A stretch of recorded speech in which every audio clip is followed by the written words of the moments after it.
Okay, so Dr. Robert Malone, want to talk to you about Damar Hamlin. This is, unfortunately, this 24-year-old football player for the Buffalo Bills collapses on the field. Absolutely tragic. Somebody that young would be having a heart attack. That is the report. He's had a heart attack. He tackled a guy, was hit in the chest during the tackle, then stood up, seemed to shake it off for a second, and then literally collapsed backwards. They administered CPR on the field. And from what I understand, they had to administer it maybe for 9 minutes or something, about 9 minutes. Are you totally familiar with exactly? But a lot of people are asking the questions of, there's been a lot of people, I would say, on both sides saying this was absolutely vaccine related. And then you've got people out there saying this is absolutely not vaccine related. I don't know how anybody knows either way, but I'm just curious what your take is on that, on the Damar Hamlin situation. Well, thanks, Kim, and thanks for that very well-spoken tee-up. I've spent the day now responding. I didn't. This is podcast 5 or 6, all about this particular topic, and also on Twitter. And I took a lot of heat last night because I wouldn't jump into the fray last night regarding my conclusions about what has unfortunately happened to this gentleman. The camps kind of fall down into those that deny the potential risks of the vaccines for sudden death, myocarditis, and pericarditis, are citing comitio cordis. And that is absolutely a clinical syndrome in which a cardiac event of ventricular fibrillation can occur when someone has a very hard hit, typically from a hard object, in the pre-cardiac region of their chest. The most frequent of the cases, there's actually been a database set up for these cases, and the majority of them are baseball hits. And there's many others. I think there's one case of a football event, Mm-hmm. and there is a sports medicine specialist who came out immediately with a video that's now at like 4 million plus hits, that says unequivocally this was not vaccine related. Yeah. As you and I discussed earlier, it's hard to imagine how a responsible sports medicine physician would go out on a limb and say absolutely it's not this. Any trained pathologist, and I'm not as well trained as Ryan Cole, but I did teach pathology and at 2 medical schools for many years, would take the position of developing a differential diagnosis and recognizing that things can have multiple different causes. And one of the hard lessons that you learn in pathology very early on is that more than one thing can be going on at the same time. So, we have there's no question, as Ed Dowd has documented very well in his book Cause Unknown, that's a major bestseller now. I think it's #1 in virology on Amazon. Wow. That we have massive excess deaths. He's got this quote here that Bobby Kennedy cited. Just allow me to read it. It's profound. From February 2021 to March 2022, millennials experienced the equivalent of a Vietnam War with more than 60,000 excess deaths. The Vietnam War took 12 years to kill the same number of healthy young people we've just seen die in 12 months. Now, Ed doesn't draw conclusions. He doesn't say these are all vaccine-related deaths. He says these are excess deaths. They've happened during this period. They happen to have happened after the vaccine rollout. That's not to say that some of them aren't fentanyl deaths or suicides or whatever, Right. but they are what they are. It's a massive number. And many of these unknown cause deaths are cardiac events. And the if we're to be honest with ourselves and really stay with the data, it is abundantly clear now that these genetic products which overexpress spike proteins, so by that I'm saying also the J&J adenoviral vectored vaccine, as well as the mRNA vaccines, and there are others, they are associated with myocarditis and pericarditis. And myocarditis and pericarditis of viral origin, which is essentially what we have, has a significant 5-year mortality. It just does. Those are the data developed over decades. And as my friend and colleague, respected colleague, Dr. Peter McCullough points out, a renal cardiologist, when we say that only 1 in 2,000 or 1 in 3,000 young men develop myocarditis, what we're talking about is clinical myocarditis that puts them in the hospital or causes them to seek medical care. That's a subset. There is a much larger number of subclinical myocarditis that's out there. And that also has a significant mortality because myocarditis causes heart muscle to scar. And heart muscle scars set up electrical anomalies, particularly in moments where people are highly stressed. And so this gets to the crossover. It could be that both sides are true. Right. Just to say that we could have had a damage to the heart of this unfortunate young man from the products that he was forced to take, but it was subclinical. His sports medicine specialist didn't pick it up. We have to assume, by the way, that they're competent, which means that they would have picked up the pre-existing conditions that would bias a patient to developing comedo cordis. There are conditions, pre-existing conditions that are known, and I'm sure they screened for that. We have to assume they're competent. And They didn't pick up a elevated troponin level or other evidence of myocarditis post-jab. Let's assume they did their job. But that doesn't mean that it didn't happen. And the data in the literature demonstrate that comedo cordis can have a much lower threshold for the force of this impact if one has a pre-existing damage to the heart. So it could well be that we've actually got both things going on. Yeah, in looking at that, when people started coming out, and I watched that video of the doctor, of the sports medicine doctor, saying, "Oh, this was definitely not vaccine related," and it's like, how can you even make that claim? It's just as the same error to say it didn't happen because of the vaccine as it is to say definitively that it did happen because of the vaccine. We simply just do not know. We don't know this guy's medical history. We don't know if he had pre-existing conditions. We don't know any of that. We do know the Buffalo Bills is a 100% vaccinated team. And we do know that at 24 years old, it's not normal to have a heart attack. And we also know with comedo cordis that, from my understanding, I mean, I'm not a doctor, I'm not a scientist like you are, but I just did a basic reading of it, as people started to say this is what caused it.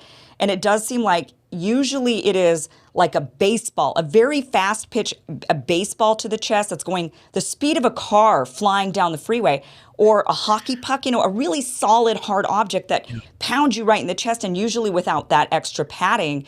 But, when we look at the video, he tackles a guy. Yeah, the guy hits him in the chest as he's tackling him, but not to the level. I mean, guys, football is a contact sport. These guys are hitting each other all the time. And so they're saying, well, it's the right impact at the right time to where it just jars the electrical of the heart, and that's just what happened. And it's like a human tackle is not the same as a hockey puck going 150 miles flying at you. That's a whole different thing. Plus, the shoulder pad assembly has a breastplate, and the breastplate covers the precardiac region, and it's specifically designed to dissipate force of impact. When I looked at the video, I was frankly I was trying to support the comedo cordis hypothesis. I think that's the responsible position to take. And I was expecting to see an elbow thrown very hard at the precardiac region. That did not happen, but from the video that I saw. The video that I saw showed a shoulder impacting in that precardiac region, which means that shoulder has got a pad on top of it. That's going to dissipate the force. And then it's impacting on a region that has a pad from the young gentleman's apparatus, his shoulder pads. That's why I say it's really hard for me to make a case that this is the diagnosis. In the absence of anything else, just based on the video evidence, I don't see the physical context that is documented in the literature as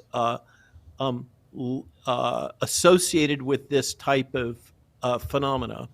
And I would go a little further than what you've gone, just to say, if I had to rank probability on a differential diagnosis, based on what I've seen, I would have to put the probability of VAX injury higher than the probability of the commito cordis. But I think my bias is it's probably, if you put a gun to my head and said, Robert, you have to make a decision, I would say the probability is high that it's both, but it's going to be almost impossible to document what the pre-existing, if any pre-existing conditions existed.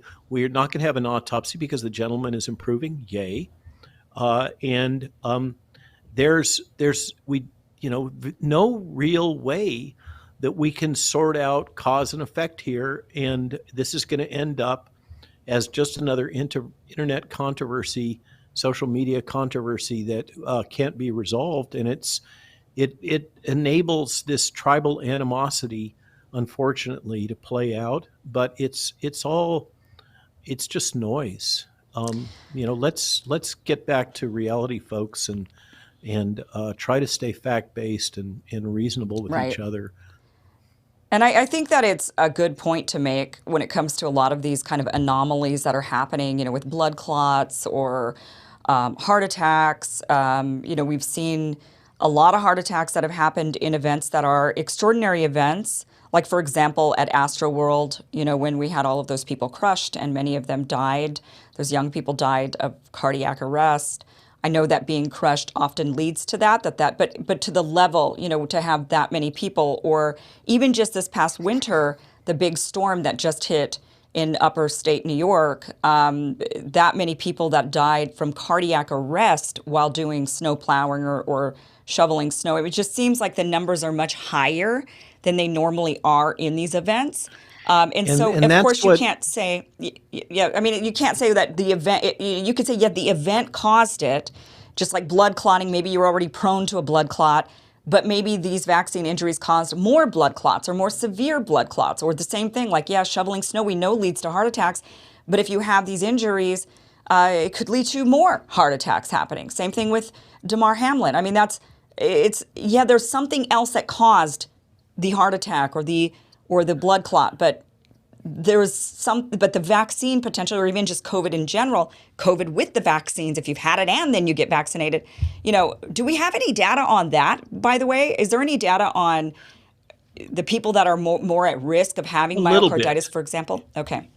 Yeah, so the potential for the combination effect of the products plus a pre-existing infection does have adverse event risks that are greater than either of them. So the sum is greater than the components. And that extends in a lot of ways. But Kim, I think, we can quibble about this paper or that paper and how biased the literature is.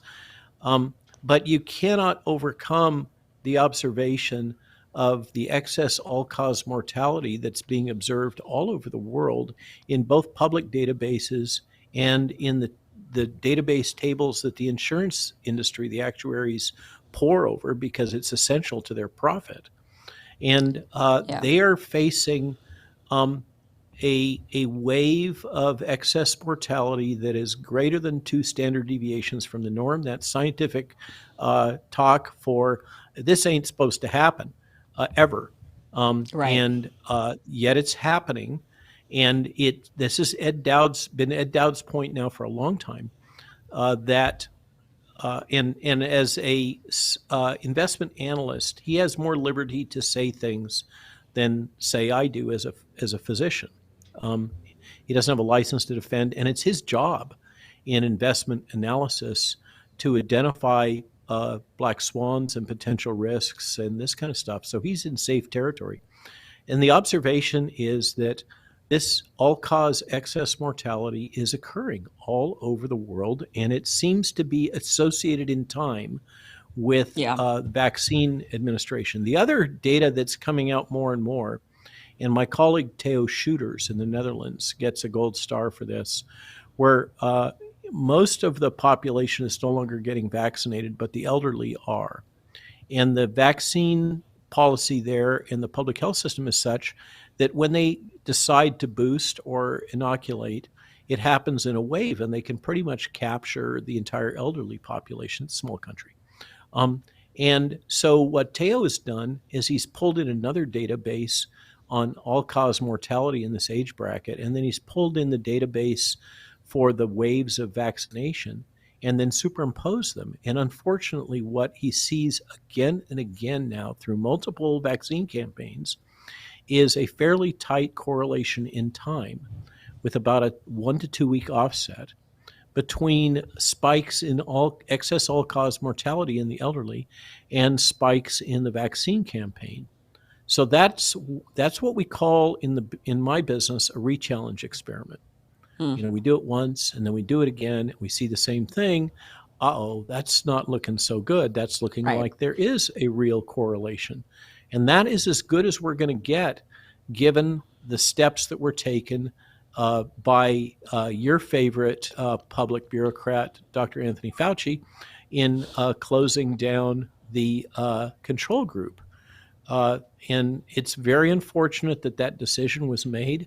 We can't know if it was made for nefarious intent or just for the reasons that were cited at the time, but it was made. They destroyed the control group, and we're never going to get to the bottom of this now. The best we can do is this kind of correlation study. And to just put a pin on it, that in medicine and public health, the general policy and regulatory affairs, the general policy is that if there is significant risk identified, then you pause and you assess that risk. You don't keep trying to force the product on the general population. And Yeah. that's where things have really gone south. So, Dr. Malone, I have two more questions for you. We do have to wrap it up and get going. Unfortunately, I could talk to you all day, but I do have two more important questions to ask you.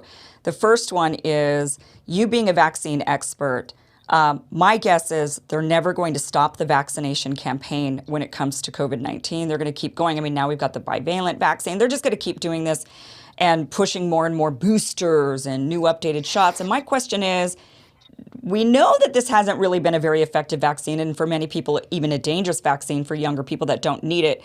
But do you see this vaccine ever getting better? Like, are they working to actually make it better and safer? They must see these risks. They must see that this is like the myocarditis. They must want to try to at least lessen that. I mean, do you think these are going to get better? Because I think these are going to be shoved on us, and the children going into schools for years to come. What's the future of this COVID-19 vaccine, in your opinion? The dark scenario is the one that you mentioned.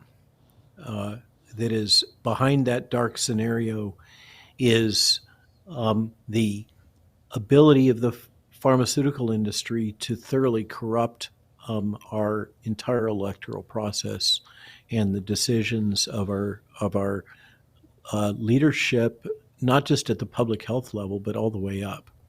Ron Johnson and I were on a Twitter Spaces conversation about a week ago, in which he lamented the huge challenges and obstacles he faces to even be able to get to the bottom of this and get truthful testimony from government officials.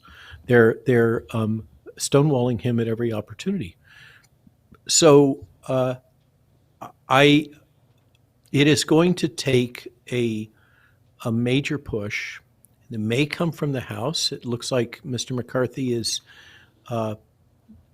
not prevailing in the vote to be Speaker.